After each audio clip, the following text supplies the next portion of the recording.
Hello friends, कैसे हैं आप सबको और आपके पेरेंट्स को नमस्कार। आज की सेशन में हम डिस्कस करने वाले हैं आईआईटी जेईई एग्जाम होने के बाद हमें क्या करना होगा, इसके बाद क्या होता है। तो सबसे पहले तो फ्रेंड्स मैं आपको ये क्लियर कर दूं, अगर आपका आईआईटी जेईई एग्जाम आपने पार्टिसिपेट किया है और आपका स्कोर अच्छा आता है और आप रिसर्च के लिए मोटिवेटेड हैं, तो स्टूडेंट्स अभी आपके आईआईएससी बेंगलोर के एडमिशन स्टार्ट हो गए हैं, जिसका हमने सेपरेट सेशन बना दिया है। उसको आप देख लेना ताकि आपका कोई इन्फॉर्मेशन या कोई भी जो है एडमिशन अपॉर्चुनिटी है वो मिस ना हो जाए। ठीक है, आपका रिजल्ट आने से पहले ही आईआईएससी बेंगलोर के एडमिशन फॉर्म स्टार्ट हो जाते हैं। ठीक है, अगर आपका रैंक कम है या फिर आपको लगता है कि मेरा पता नहीं सफिशिएंट रैंक आएगा कि नहीं आएगा, तो आप रिजल्ट आने के बाद भी अप्लाई कर सकते हैं, क्योंकि उसका जो लास्ट डेट है वो 23 मार्च रहने वाला है आईआईएससी बेंगलोर का।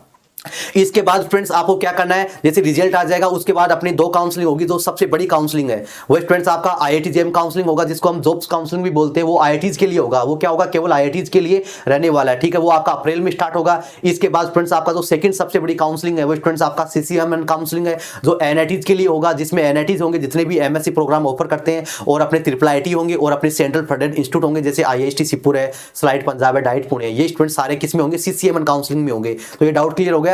आईआईटी के लिए अलग काउंसलिंग होगा, एनआईटी के लिए अलग काउंसलिंग होगा। ये तो अब अपनी जो सबसे बड़ी दो काउंसलिंग थी वो थी। अब इसके अलावा भी कई सारी काउंसलिंग होगी। आप किसी भी आइजर में एडमिशन लेना चाहते हैं, चाहे वो आइजर आपका भोपाल हो, आइजर आपका तिरुवनंतपुरम हो, आइजर कोलकाता हो, तिरुपति हो, ब्रह्मपुर हो, आपका आइजर पुणे हो, इन सब आइजर में आपको सेपरेट एडमिशन प्रोसेस आपको करना होगा। सेपरेट इनका काउंसलिंग होता है। ठीक है, इनका कॉमन काउंसलिंग नहीं होता जैसे आईआईटी का होता है, जैसे एनआईटी का होता है। सब आइजर का अपना अपना होगा। उसके बाद फ्रेंड्स आपका नाइजर है, उसका भी एडमिशन प्रोसेस है वो सेपरेट रहने वाला है। आइजर अलग है और नाइजर अलग है, इनको लेकर कंफ्यूज मत होना। और आईआईएससी बेंगलोर का जो एडमिशन प्रोसेस है वो स्टूडेंट्स आपका अलग है ही, जैसा कि है आईआईटी के काउंसलिंग में वो नहीं होगा इंक्लूड। आईआईएससी बेंगलोर का काउंसलिंग भी अलग होगा। उसके बाद आपका जेएनसीएसआर है, जेएनसीएसआर बेंगलोर है, उसका भी जो है काउंसलिंग अलग होगा। वो भी बहुत शानदार है, बहुत बेस्ट इंस्टीट्यूट है। कई सारे स्टूडेंट जो है मिडिल और लोअर या फिर जो न्यूअर आईआईटी है उनको छोड़कर जेएनसीएसआर में एडमिशन लेते हैं। रिसर्च के लिए काफी बेस्ट है, खासकर केमिस्ट्री के लिए। उसके बाद स्टूडेंट्स आपका आईएसीएस कोलकाता है, वो भी काफी बेस्ट इंस्टीट्यूट है, वो भी सेंट्रल गवर्नमेंट का इंस्टीट्यूट है,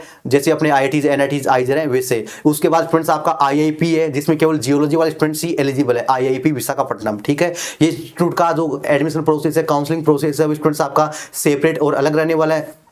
और भी जो आईआईटी जेईई स्कोर को पार्टिसिपेट करने वाले कुछ गवर्नमेंट यूनिवर्सिटी है, जैसे एचबीटीयू हो गया, उनका भी स्टूडेंट्स हम सेपरेट आपको सेशन बना देंगे और साथ साथ आपको अपडेट करते रहेंगे। तो इनका स्टूडेंट्स आपको जो है एडमिशन काउंसलिंग प्रोसेस आपको करना होगा। अब आपका जो रैंक बनता है, आपका जो स्कोर बनेगा उसके अकॉर्डिंग आपको पार्टिसिपेट करना होगा। अगर आपका रैंक अच्छा बनता है, लास्ट ईयर की कट ऑफ के अकॉर्डिंग आपका सफिशियंट रैंक आता है, तो स्टूडेंट्स आपको आईआईटीज में आपको अप्लाई करना होगा। अगर आपका लास्ट ईयर की क्लोजिंग रैंक है आईआईटीज में एडमिशन की, उससे भी आपका काफी कम रैंक है, उससे भी 200-300 का डिफरेंस है, तो स्टूडेंट्स फिर आपको एनआईटी का काउंसलिंग करना होगा और आइजर का काउंसलिंग करना होगा। अगर आपका रैंक बहुत ही अच्छा है तो स्टूडेंट्स आपको आईआईटी का तो करना ही है, साथ ही आपको आईआईएससी बेंगलोर, जेएनसीएसआर, आइजर का भी काउंसलिंग आपको करना होगा, उनका भी एडमिशन फॉर्म आपको फिलअप करना होगा। आईआईटी जेईई काउंसलिंग के थ्रू आपको कौन कौन सी काउंसलिंग करनी है, कब करनी है, कैसे करनी है, इन पे स्टूडेंट्स आपको हर एक बातों पर आपको हमारे डिटेल से सेशन आपको मिलेंगे। तो आप कंटिन्यू आप हमसे जुड़े रहिए। मिलते हैं नेक्स्ट सेशन में, तब तक के लिए आप थोड़ा सा इंतजार बनाए रखें। Thank you.